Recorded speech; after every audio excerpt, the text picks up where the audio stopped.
ikaw at bakit? Elepante, kabayo, o leyon? Mamili ka, elepante, kabayo, leyon. Kabayo. Okay, bakit kabayo?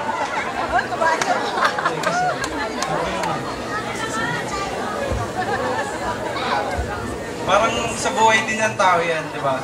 Di ba, sa buhay ng tao, unahan lang tayo sa buhay niyan, di ba? May mayaman, may mahirap. Pipilitin kong, di ba, kabayo nga pinili ko. Kabayo pinili ko kasi, yun, mabilis tumakbo. Siyempre, kung maiging tao yung kabayo, kung ako yung maiging kabayo, siyempre pipilitin kong maging mas mataas kaysa, kasi ngayon, siyempre mahirap buhay ngayon, di ba? Kasi ngayon, ganun, kabayo, kasi kabayo, mabilis. Parang amin din. Yun na yun. Thank you, candidate number 1. Thank you. Okay. Gusto niya maging kabayo para isa siyang strong person sa or mabilis na malakas.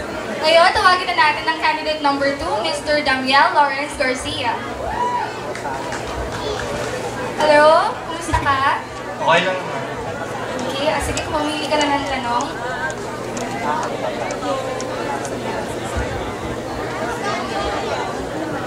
Sa hindi inaasahang pagkakataon, ikaw ay napasama sa isang trahedya. Ano sa mga ito ang mas nanaisin mo? At bakit? Paglubog ng barko? Pagbagsak ng eroplano? O biglang pagdating ng tsunami? Namili ka dun sa tatlo. Ano yung mas nanaisin mo? Paglubog ng barko. Bakit? Kasi sa paglubog ng barko, pwede mas marami ang mabuhay o kaysa mamamatay. Kasi tubig yun eh. Halos lahat naman ng tao ay marunong lumangoy. Kaya doon, malalaman natin mas maganda kasi kung sa barko, dahil nga yun nga, lahat naman marunong lumangoy. Mas safe naman kasi malapit din naman sa mga isla. Tapos ang barko naman may mga barko na yan para nangyari. Yun nga, kung lulubog naman ng barko, may mga paraan sila para doon sila pumunta para may safe sila. Yun lang po. Thank you. And number 3. Ngayon, tuwagin naman natin ang ating candidate number 4, Mr. Arnold Luzentanos.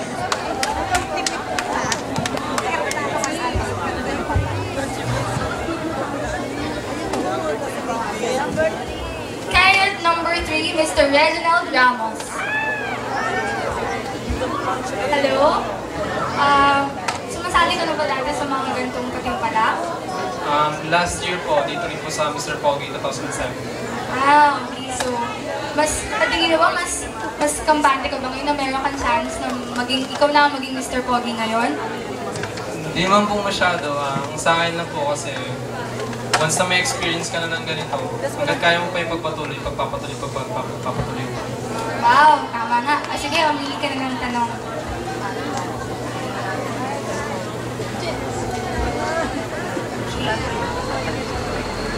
Kung ikaw ay binigyan ng pagkakataon na tumakbo sa isang eleksyon, kaninong partido ka sasama at bakit? Administrasyon, oposisyon, o independent? Para sa akin ang oposisyon. Sa pagiging pagtapo kasi sa oposisyon, hindi lang ikaw ang tatakbo rito. Marami kang makakasama, marami kang makakatulong sa mga bagay-bagay na dapat gawin ng isang oposisyon. Kabilang na rin dito yung tinatawag natin na pagtutulungan, pagkakaisa, o teamwork na tinatawag natin ng bawat grupo. Yun ang po, maraming salamat. Okay, maraming salamat sa iyo, Reginald. Yeah. Ngayon, hindi na ako magkakamali. Siya na talaga to. Candidate number 4, Mr. Arnold Luzentanos. Hello? Kumusta ka? Okay lang. Okay. Ano yung mga preparasyon ng ginawa mo para sa kompetisyon na to? Actually, hindi naman ganun, kasi first time ko din sumali, kaya yun, medyo pinagandaan din, dapat talaga, kasi first time ko. Okay. Sige, umili ka na ng tanong.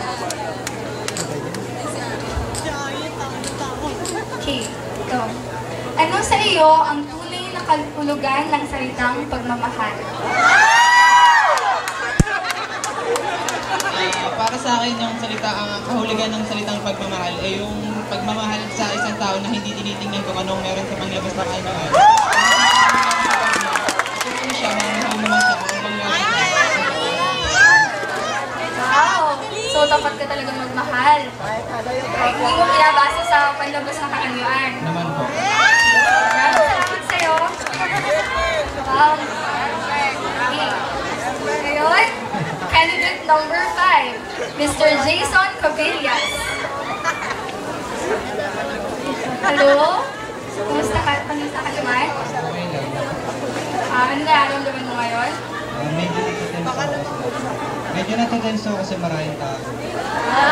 Okay lang yan. Lahat susuportahan ka ng mga taga-conception laws. Sige, pamili ka ng nagtanong. Kung ikaw ay bibigyan ng pagkakataon na manirahan sa loob ng isang bansa, aling bansa na babanggitin ko ang iyong pipiliin? At bakit?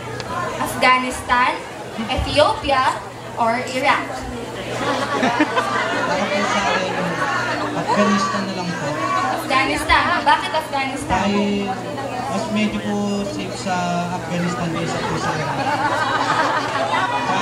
Kahit pa paano po, baka sa bansang yun, doon po ako hanggang po sa Okay, maraming salamat sa'yo.